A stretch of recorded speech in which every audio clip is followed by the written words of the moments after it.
Hello, ladies and gentlemen, and welcome to another edition of Mark Isaac Potter Presents. We're very honored and quite frankly gleeful that we have our wonderful guest, Lynnea Hagen, who has known me for more than 7.5 minutes. It's a little bit more than that. And she and I are going to be talking about leadership. Well, she's going to be talking about leadership, and I'm going to be listening. uh, Ms. Hagen, business coach Hagen, tell us about your current thoughts in the area of leadership. Oh, I hope we have enough time. Well, this show, I think I projected this show to last for about a month around the clock. So Okay. maybe we'll be able to get it. Okay. This has been a passion of mine for a long time, and I was really surprised as I was going through a lot of my coach certification and also in graduate school, that when I looked at some things and took some tests or qualification questions on some things that really it came out that leadership was where I needed to be. And and the reason that that's such a passionate point with me is because I think everybody has been in a situation where they have felt the negative effects of terrible leadership. I would certainly think so. It's incredibly painful. Yeah. And statistics show that people don't leave jobs, they leave leaders, they leave managers. Yeah. And not only is this emotionally expensive for the human being, but is very expensive for the organization and for the business. Yeah. So, yeah. Retention and all that is it's a lot easier to retain an existing client than it is to find the new one. So existing employee as well. Yeah. You have an unhappy employee, that's a rotten apple spoiling the whole barrel. And there really doesn't have to be any reason for this. If we have people who are in management or leadership positions who are tuned into what it means to really take care of the people that, I don't want to say beneath them, because I think a leader needs to be below and supporting the people that they are managing. But also it's very expensive for the business. Yeah. Hiring somebody what do new you is think we can expensive. do to make it better? What are some things we can do that will make leaders more nurturing and even effective? So There's a lot, actually. The Secretan Center, I'm a higher ground leadership coach, higher ground coach with the Secretan Center. And there are 6 areas that someone in a leadership position, and we are all leaders in some way or another, need to grow to be more effective and be more inspiring. And everything is built around this inspiration. Okay. Is there anybody here on earth who's not hungry to be more inspired? I don't think so. Especially with the current climate. Yeah, that's exactly right. Yeah. So that's my passion, is to help change the world. And if we can make a difference in one person and light that spark in one person, that will help light a torch they can carry out to the community. It can actually impact more people, but we've got to start with one person. Yeah. So the first area is courage. Okay. And we're going to be talking about an acronym that spells out the word CASTLE. Okay. I'm going to take notes too, so I can. Okay. Well, this is being recorded, so. Well, but I know, but I like to. I like this stuff, and I like what you do, and. Okay. So our acronym is going to be CASTLE. CASTLE. Right. And the first part, of course, then starts with a C, which is courage. And I'm going to tell you how this whole acronym came about. The Secretan Center did an inventory of hundreds of people to find out what it is that people hate about the leadership. Okay. And the top 6 things were that people in leadership positions, for the most part, have no courage. Huh. They won't stand up for what needs to be accentuated or make the right decisions, and it takes courage to do that. And this is probably the biggest thing, is the C in castle. So it's, blatantly they're kind of gutless. They're weak. Yes, I could use a couple phrases, but they're not printable on Yeah. So that's the number one thing is, they're weak. They don't have any courage to do anything, make Yeah. some changes and decisions that need to be made. The second piece of it was that they're phony. Okay. They have one face for one thing and another face for something else. Right. The third thing is they're just self-serving. They're not trying to serve anybody except themselves. And I think we've seen a lot of examples of that. Yeah. The T stands for trust. You get to the point where you can't trust them, a lot of it because you don't tell the truth. Trust is huge. Yeah. Well, and there's very little trust in It's many, I won't say all or most, but at least many leadership, non-leadership situations. So. exactly. Exactly. And the fifth piece was that they don't really care about anybody but themselves. Yeah. Yeah. And it's hard for somebody to be inspired and do the best work and want to show up when they're going into that kind of environment. Right. And the last part, they're just really not very effective, not very good at what they do. They don't get the results that they need to get, or that they or they or, That's or that they some give lip service to. and they're just not very good at what they do. They're not getting the results. Or they say what's going to take place, and that's not happening. Yeah. So if you turn all of those around, what's the opposite of each of those? And so Okay. it spells out the word castle. It's so the ideal leader is someone who is courageous, Okay. is authentic, Okay. is a servant, Okay. is trustworthy, is loving, and is effective. And I'm going to shine a light on a couple of these. I was asked to do a radio show several years ago. And it was a Okay. 1 hour live talk radio show. And they asked all the candidates to put in a proposal about what they wanted to talk about with leadership. And I was firm in the idea and the belief that a good leader is a servant. And I thought to myself, maybe that's a little bit too woo-woo or spiritual or something. But I stuck to my guns and I said, no, I'm going to put that in there. Yeah. And when they called me and they said, guess what? We would like you to host this show. I kind of went, oh gosh, what am I going to do now? Because I'd never done anything like this before. And, but my belief is if a door opens, you walk through it and, you can figure it out somehow or Yes, get some or kind of not, training or or read learn about from it. your Right. mistake or succeed or whatever. Yeah. Exactly. And so I said, why did you choose me? And they said, you were the only candidate that included Oh, servanthood. I'll be darned. That's And so that was a great boon. And it showed that to me yeah. that this was a radio station. It was internet radio company Okay. called gosh, I can't remember now. Voice America, not Voice of America, Voice America. And I had my own Okay. channel on Okay. that. Yeah. So the S, I think, is hugely important.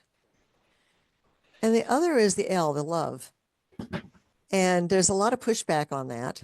Yeah, I was keeping my mouth shut because it shows about you, not me. So Okay. yeah. I wrote an article Yeah. several years ago about love and business. That's kind of a strange brew. Yeah. And the truth is, you think about, there's love in many forms, of course, but Yeah. love can mean having concern for the welfare of somebody else. Right. It would mean having esteem for them, Right. serving them, telling them the Right. truth, Yeah. wanting what's best for them, wanting what I want for myself. Yeah. How else Yeah. would you define that but love? Well, and the other part of it to me is that the very few companies or even situations within companies that I've been in that where love could possibly show up, where the space was good enough that love could show its face, are very few, you know. So I think it's like, I mean, I would make an analogy with candidate Harris in the last election. She came to us, the public, with a campaign that included joy, Yes. you know, and I don't remember any candidate ever even mentioning joy, let alone having the campaign, a lot of it be about joy. I thought it was very brave. It was It very was. advanced, you know, that some human beings apparently had evolved into something better. I'm sorry to say some others have not evolved. And not to get too political, but yeah, Yeah, love we're is not a gonna love we're is not a gonna get very political here. special part of our lives. I think most people are really uncomfortable talking about love unless it's a private conversation. And Dr. King and Gandhi and uh, Christ. Mother Teresa, that guy you just talked about, they all mention it, you know, and we're still uncomfortable with it. So we got a ways Well, to go. that can change. I mean, it's changing, and Well, I the hope it work does, certainly, yeah, and that's why we're doing this. So with yeah, the Higher Ground Pathfinder work that I and many other people around the world are doing, that is changing. And okay, why can we say "I love you" to a close friend? Some people can't even say it to their friends, which is no, sad. I got it, yeah, And not say that to coworkers. Now, I was fortunate. I worked in a very loving and supportive environment. Believe it huh, or not, I was with AT&T and then in Pacific Bell for 17 years. And I okay, worked in a small office. Maybe there were 100 of us. Everybody knew each other. We had yeah, our own events. We cared about each other. We looked out for each other. And I know it can take place in a business environment. okay, because you've personally experienced it. I personally experienced it. And the upper management and the upper management from headquarters to come and visit us and acknowledge that there's something different about this place. Yeah, okay, good, And they love to be there. okay, And it's funny because even now, and gosh, I left there in 1997. I talked to people who had been in Pacific Bell or AT&T at that time, and they said, "Where did you work?" And I said, "I worked at Lee Avenue in San Jose." And they said, "Oh my gosh, I always wanted to work there." ha ha, how And beautiful because is we had that? this reputation. It was a Yeah, fun eh, place. I mean, we had a heck of a lot of fun, but also, and here's another interesting point. If you have a workplace that's fun, people are more productive. They do better yes, work.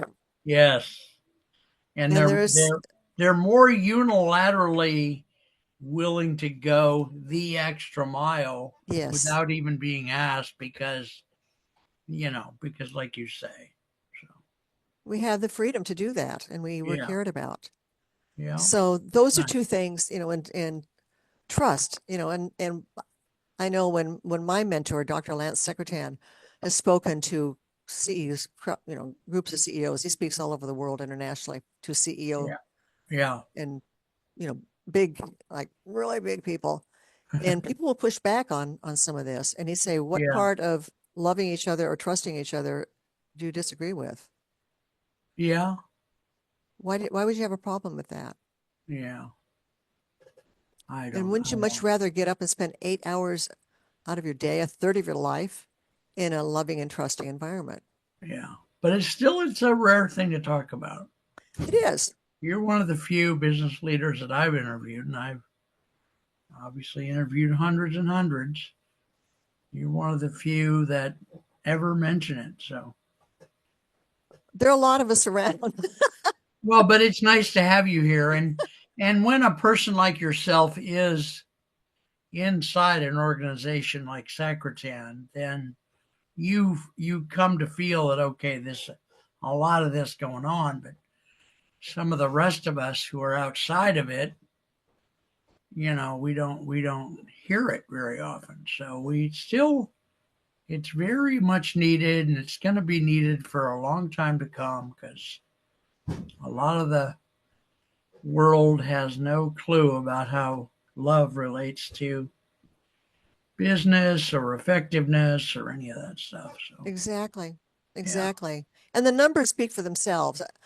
When organizations that have incorporated courage, authenticity, service, trust, love, and effectiveness right, are more inspired. People want to be there. They want to do their best work.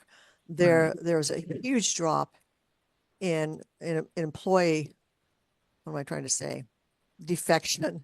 Yeah, There's a leaving. huge increase in Yeah, employee yeah, yeah. retention. People leaving. Yeah, There people want to stay there. So and yeah, that's hugely expensive to try to hire and train somebody new. absolutely. Um, so there's a 50% drop in employee attrition. There was Okay, a okay. 50% increase in customer retention Huh. Wow. because I can walk into a business and I have, places where there's, some people working a counter, a fast food place or something. And I can feel the difference between a place that has good management where people are respected Yeah, and those places that don't. yeah. There's an energy. The people behind the counter are griping and complaining. They're not paying attention to the customer. Well, or they just look like they're under a lot of stress. Their speech is very tentative and, Exactly. yeah. So, Exactly. yeah, And those places where people are fully engaged and they're having fun. yeah. Now, I work for Disney for a couple of different times. When I was Okay, in college, I worked I was a cowgirl and I worked in Frontierland in Disneyland, and we had so much fun. We were absolutely silly. okay. And we could take care of thousands of people coming into this little place. I was at a fast food place in Right. Frontierland called Oaks Tavern. And Okay. I'd be behind the counter and we'd be singing and we'd be, Ha just ha ha. I mean, that's I wanted to make it fun, and nobody came down on me for doing that. It was so much Very fun, cool. Very cool. and I thought, why should I settle for less? Yeah, Now I exactly. have, Yeah. but it Well, didn't we last all do long. when we have to. Yeah. We've all been there. Yeah. We've all been there. Um, Very nice. so there's an increase in employee retention. There's a huge increase in customer retention. There is a growth, a very significant growth in the growth of revenue and profit. It Yeah. really works because the customers are served better. Well, and I think a customer that has a truly exceptional experience will go out and mention it to their friends. That's a very good So, point.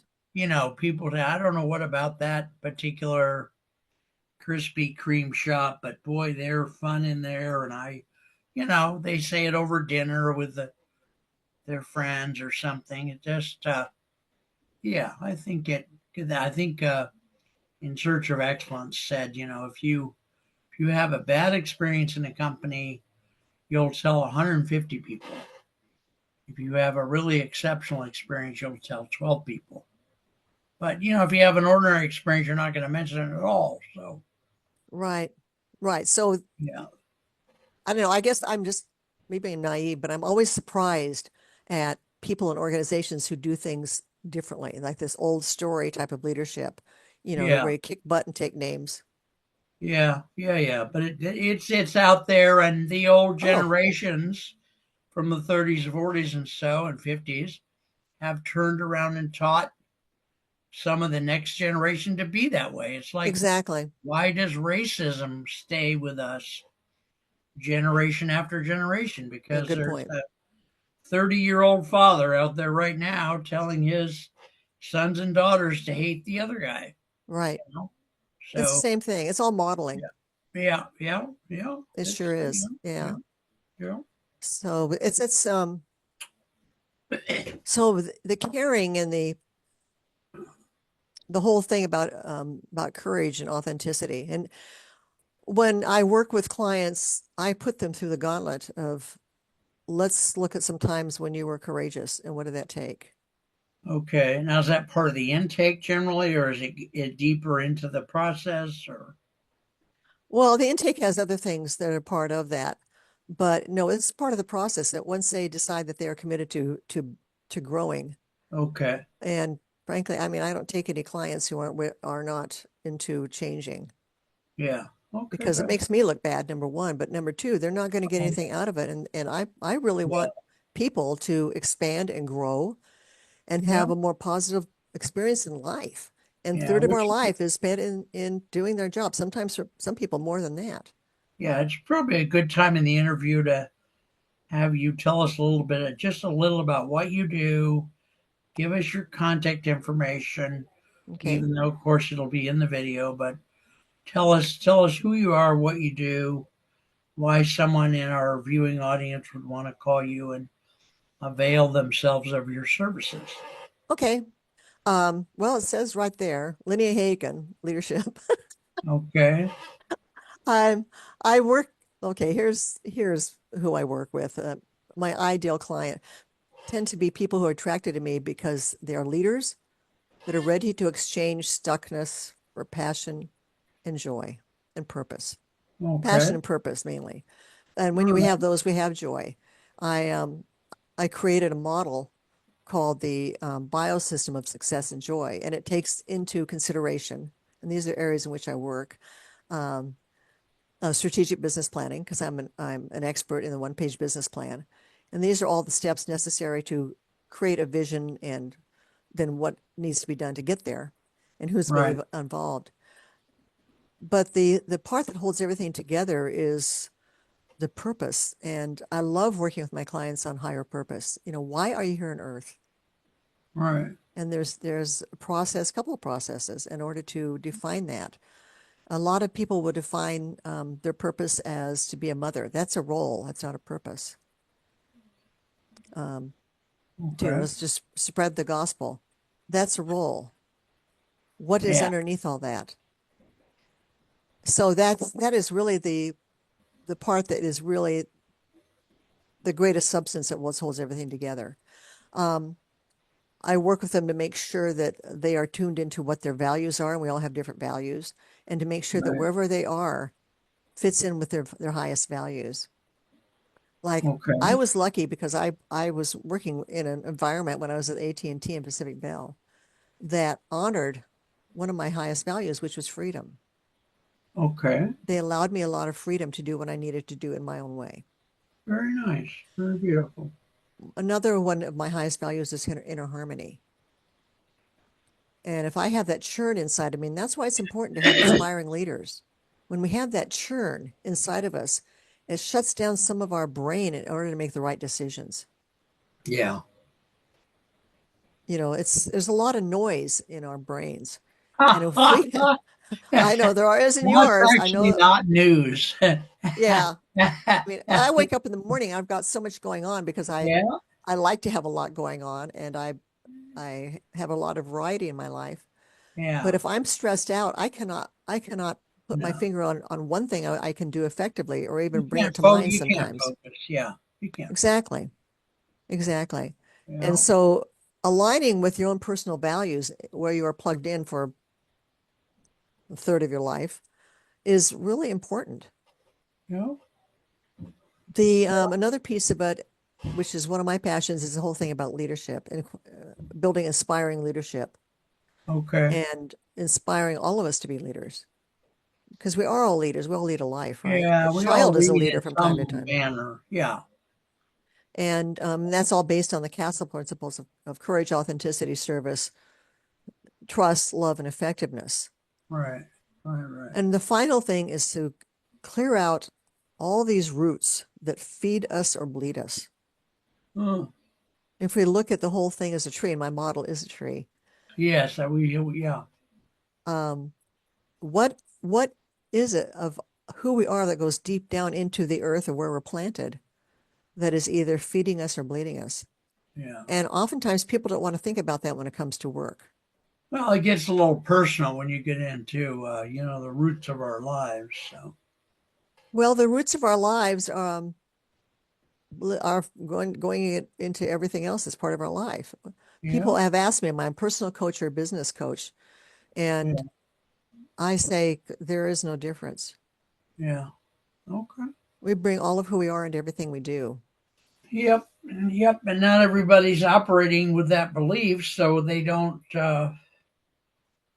they don't see it. They don't lead in the most effective way they could have if they really saw that. A lot of Well, a lot of business leaders put on a veneer of whatever their mind says a business leader is, and then proceed to try to encourage people to do a good job when they act like a threat. So well, nobody wants to do a good job for a jerk. yes, Just to I've be, been there. I've been me both. too. I've been the jerk and I've been the jerky. Yeah, Both. Both. I haven't been the jerk. I'm Oh, I've been the jerk, I can promise. maybe Yeah. in other areas I've been a jerk, but not when I'm leading others. Yeah. We're all tender, you know. I think there's a Yeah, lot and of and but lack of understanding that we're all society doesn't tender. give us permission to say that we're tender. We're all tender, and we're all complex critters. Yeah. Yeah. And if we're just being hammered on, you know, and there's some people who have a hammer and everything's a nail. Um, Yeah. that what I think is really interesting as we get healthier with ourselves, those type of people tend to be part of our lives less and less because we Oh, attract what yeah. we are. Yeah, and as one of my teachers called it self-selection. It is. Oh, yeah. It truly is. Yeah. Well, we're So, getting, yeah, go ahead.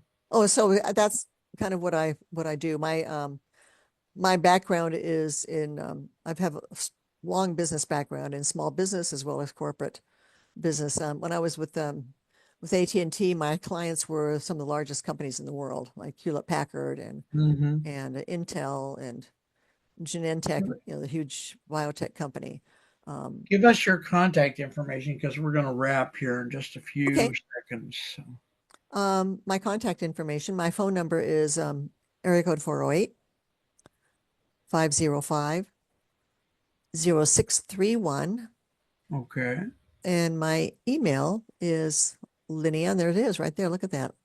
Lynnea. Shouldn't have any problem spelling it. Um, Lynnea 317 at gmail.com. All right. Well, Lynnea, it's wonderful to have you on the show. Uh, I invite you to do another show today or alternatively as soon as you can. Okay.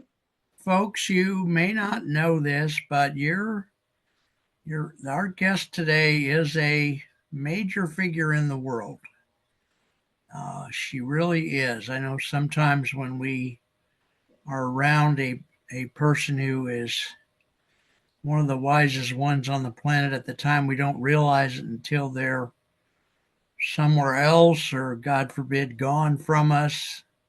So you would be wise to get on my YouTube channel and watch all the shows that Lynnea and I have done. And by the way, Lynnea, I found this sounds unbelievable. We have 7 shows that we know of, right? That we've Mm-hmm. done in Mm-hmm. addition to this. If I'm not mistaken, I found 2 that were missing out of the 7.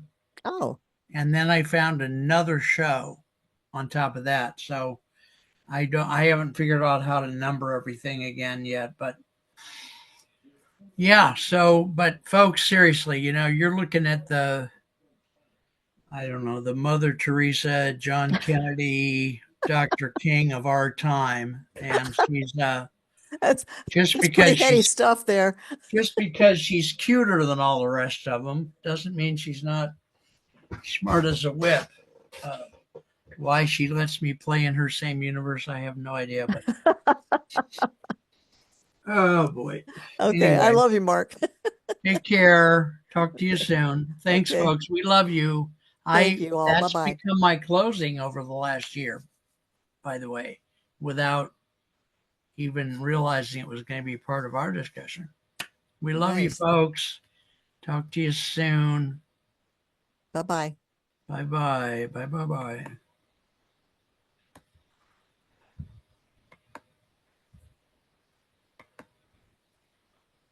Huh. Are we done? Oh, no. I'm having a technical problem on my end. I'm going to go So, ahead and leave and I'll call back yeah, in. well, yeah, please do that. Yeah.